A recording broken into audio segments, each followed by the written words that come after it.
I was born on a rainy night in a small village. My mother always told me that when I came into the world, I did not cry. I simply opened my eyes and looked at her as if I already knew that she would be my whole world.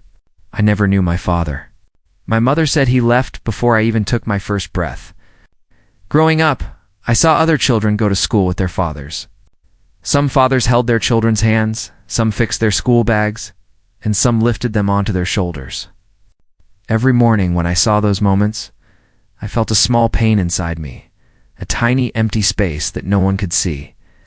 At home, there was always an empty chair at our table. My mother never removed it. She said one day that chair will be filled with love, hope, or maybe someone who truly deserves it. She never promised that my father would return. She simply promised that I would never be alone. Life in the village was simple, but not easy. My mother worked from sunrise to sunset. She washed clothes for people, she cooked in their houses, and she carried heavy baskets from the market. Sometimes I saw her hand shaking at night. Sometimes she coughed from all the dust she breathed during the day. But every time I worried, she smiled and said, "Don't look at what we don't have. Look at what we do have." Those words became my strength. At school, I was different. I did not have new books or new shoes. My bag was repaired so many times that the stitches looked like a map. Some children laughed at me. They called me the boy with no father. At first, those words hurt. I would hide behind the old tree near the playground and cry quietly. But one day, my teacher saw me. She came to me and said, "A father gives you a name, but courage gives you a future. You already have that courage." Those words stayed with me forever. When I was 10, something happened that changed my life. My school announced a Father's Day event.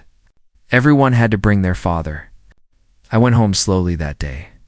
My feet felt heavy. My heart felt heavier.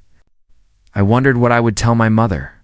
When I reached home, she was sitting by the window, sewing a torn shirt. I sat beside her and gave her the notice. She read it quietly. I waited for her to speak. After a long moment, she touched my hair and said, "Tomorrow, I will come to your school. I may not be your father, but I am your everything until you build your own world." The next day when we reached the school, people stared. A few whispered. Some children laughed. But my mother walked with her head high. She held my hand tightly, and I felt strong.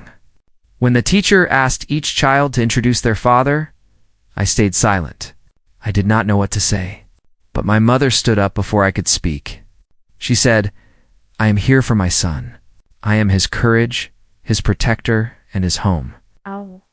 The room became silent. Even the children who laughed looked down at their feet. That day, I did not feel different anymore. I felt proud.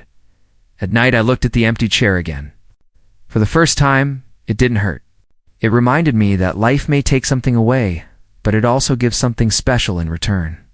For me, it gave my mother's love a love strong enough to fill the whole world.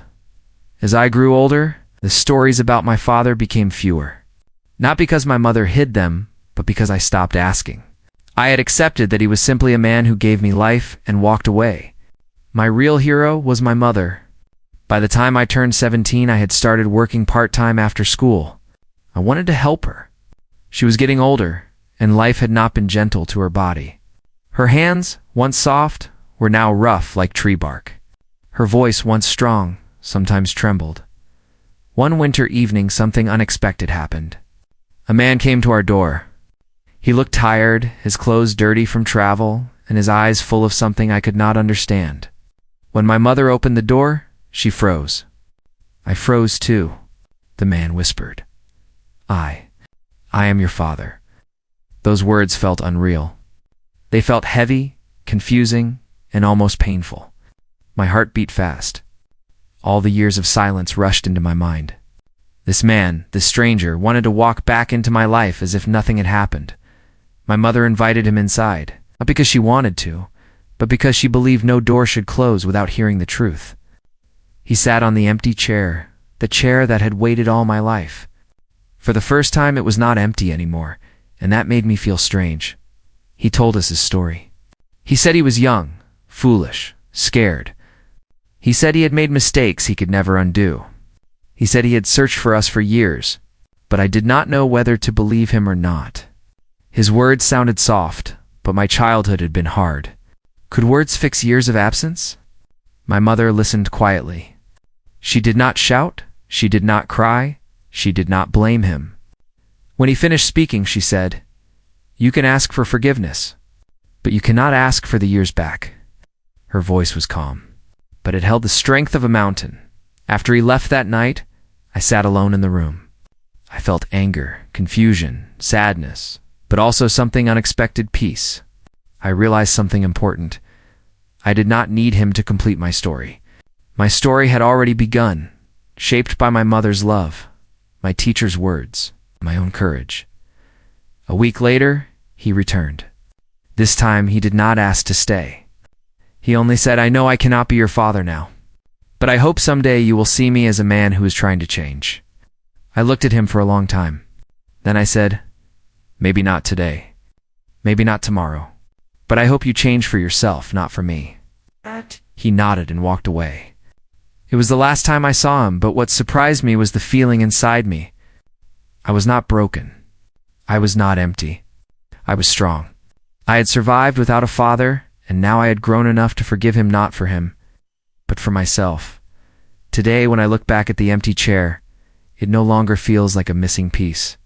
It feels like a reminder of the journey I traveled, a journey that shaped me into who I am.